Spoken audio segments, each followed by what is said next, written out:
ವಿಜೇಂದ್ರ ಯತ್ನಾಳ್ ಫೈಟ್ನಲ್ಲಿ ವಿಜೇಂದ್ರ ಪರ ನಿಂತಿದೆಯಾ high command? Vijendra versus Yatnal ಬೀದಿ ಜಗಳದ ಮಧ್ಯೆ ಜಿಲ್ಲಾಧ್ಯಕ್ಷರ ನೇಮಕಕ್ಕೆ ಒಪ್ಪಿಗೆ ಸಿಕ್ಕಿದೆ. ಇಷ್ಟು ತಿಕ್ಕಾಟದ ಮಧ್ಯೆ ಹೈಕಮಾಂಡ್ ನೂತನ ಅಧ್ಯಕ್ಷರ ನೇಮಕಕ್ಕೆ ಒಪ್ಪಿದ್ದು ಹೇಗೆ? ಹೈಕಮಾಂಡ್ ಒಪ್ಪಿಗೆ ಇಲ್ಲದೆ 23 ನೂತನ ಜಿಲ್ಲಾಧ್ಯಕ್ಷರ ನೇಮಕ ಸಾಧ್ಯವೇ ಇಲ್ಲ. ಅಧ್ಯಕ್ಷರ ನೇಮಕಕ್ಕೆ ಹೈಕಮಾಂಡ್ ಒಪ್ಪಿದ್ದರ ಹಿಂದೆ ಇರುವ ಕಥೆ ಏನು? ಬಿಜೆಪಿ ರೂಲ್ಸ್ ಪ್ರಕಾರ ಕನಿಷ್ಠ 50% ಜಿಲ್ಲೆಗಳಿಗೆ ಅಧ್ಯಕ್ಷರ ನೇಮಕ ಆಗಲೇಬೇಕು.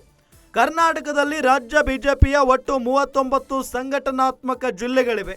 ಹೀಗಾಗಿ ಆಂತರಿಕ ನೀತಿ ನಿಯಮಾವಳಿಗಳ ಪ್ರಕಾರ ನೂತನ ಅಧ್ಯಕ್ಷರ ನೇಮಕ ಆಗಿದೆ. ದೆಹಲಿ ಚುನಾವಣೆ ನಂತರ ಆಂತರಿಕ ಚುನಾವಣೆ ನಡೆಸೋದಕ್ಕೆ ಬಿಜೆಪಿ ಹೈಕಮಾಂಡ್ ಸಿದ್ಧವಾಗಿರೋದು. ಸತತ 14 ತಿಂಗಳಿಂದ ವಿಜಯೇಂದ್ರ ವಿರುದ್ಧ ಬೆಂಕಿ ಉಗುಳುತ್ತಲೇ ಇದ್ದಾರೆ ಯತ್ನಾಳ್ ಪಡೆ.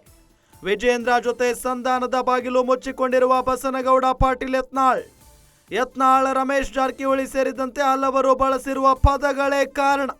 ಚುನಾವಣೆ ನಡೆದರೂ ಒಂದಾಗುವ ಸಾಧ್ಯತೆ ದೂರ ಮಾಡಿಕೊಂಡಿರುವ ಯತ್ನಾಳ್ ಟೀಮ್ ಬಚ್ಚ, ಭ್ರಷ್ಟ, ಫೋರ್ಜರಿ ಪದಗಳ ಬಳಕೆಯಿಂದ ಸಂಧಾನದ ಬಾಗಿಲು ಶಾಶ್ವತ ಬಂದ್ ಆಗಿದೆ. ಇದೆಲ್ಲದರ ನಡುವೆಯೂ ಚುನಾವಣೆಗೆ ಸಿದ್ಧವಾಗ್ತಾ ಇದೆ ಬಿಜೆಪಿ ಹೈಕಮಾಂಡ್. ಗಮನಿಸ್ತಾ ಇದ್ದೀವಿ, ವಿಜೇಂದ್ರ ಯತ್ನಾಳ್ ಅವರ ಫೈಟ್ ನಡೀತಾನೆ ಇದೆ ಅವರಿಬ್ಬರ ಮಧ್ಯೆ. ಈ ಸಂದರ್ಭದಲ್ಲಿ ಹೈಕಮಾಂಡ್ ಯಾರ ಪರವಾಗಿ ನಿಂತಿದೆ ಅನ್ನೋದು ಒಂದು ಪ್ರಶ್ನೆಯಾಗಿತ್ತು. ಅದರಲ್ಲೂ ವಿಜೇಂದ್ರ ಪರವಾಗಿನೇ ಹೈಕಮಾಂಡ್ ನಾಯಕರು ನಿಂತಿದ್ದಾರಾ ಅನ್ನೋದು ಒಂದು ಕುತೂಹಲ ಇದೆ. ವಿಜೇಂದ್ರ ವರ್ಸಸ್ ಯತ್ನಾಳ್ ಬೀದಿ ಜಗಳದ ಮಧ್ಯೆ ಜಿಲ್ಲಾಧ್ಯಕ್ಷರ ನೇಮಕಕ್ಕೆ ಒಪ್ಪಿಗೆ ಸಿಕ್ಕಿದೆ. ಇಷ್ಟು ತಿಕ್ಕಾಟದ ಮಧ್ಯೆ ಹೈಕಮಾಂಡ್ ನೂತನ ಅಧ್ಯಕ್ಷರ ನೇಮಕಕ್ಕೆ ಹೇಗೆ ಒಪ್ತು?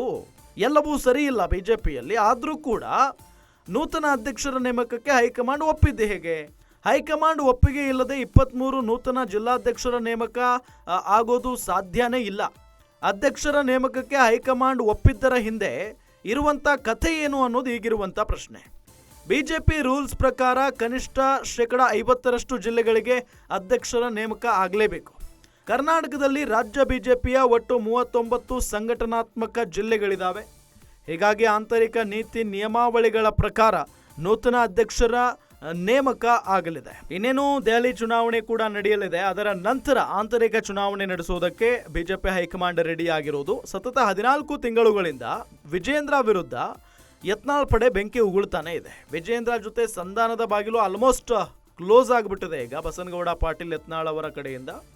ಯತ್ನಾಳ್ ಆಗಿರ್ಬೋದು, ರಮೇಶ್ ಜಾರಕಿಹೊಳಿ ಸೇರಿದಂತೆ ಹಲವರು ಏನೆಲ್ಲ ಪದಗಳನ್ನು ಬಳಸಿದ್ದಾರೆ ನಿಮಗೆಲ್ಲ ಗೊತ್ತಿದೆ. ಚುನಾವಣೆ ನಡೆದರೂ ಕೂಡ ಅವರೆಲ್ಲ ಒಂದಾಗುವಂಥ ಸಾಧ್ಯತೆ ಬಹಳ ದೂರ. ಬಚ್ಚ, ಭ್ರಷ್ಟ, ಫೋರ್ಜರಿ ಅನ್ನೋ ನಿಟ್ಟಿನಲ್ಲಿ ಪದಗಳನ್ನು ಬಳಕೆ ಮಾಡಿದ್ದಾರೆ. ಹೀಗಾಗಿ ಸಂಧಾನದ ಬಾಗಿಲು ಶಾಶ್ವತವಾಗಿ ಬಂದಾಗಿದೆ. ಇದೆಲ್ಲದರ ನಡುವೆಯೂ ಚುನಾವಣೆಗೆ ಬಿಜೆಪಿ ಹೈಕಮಾಂಡ್ ಸಿದ್ಧ ಆಗ್ತಾ ಇದೆ.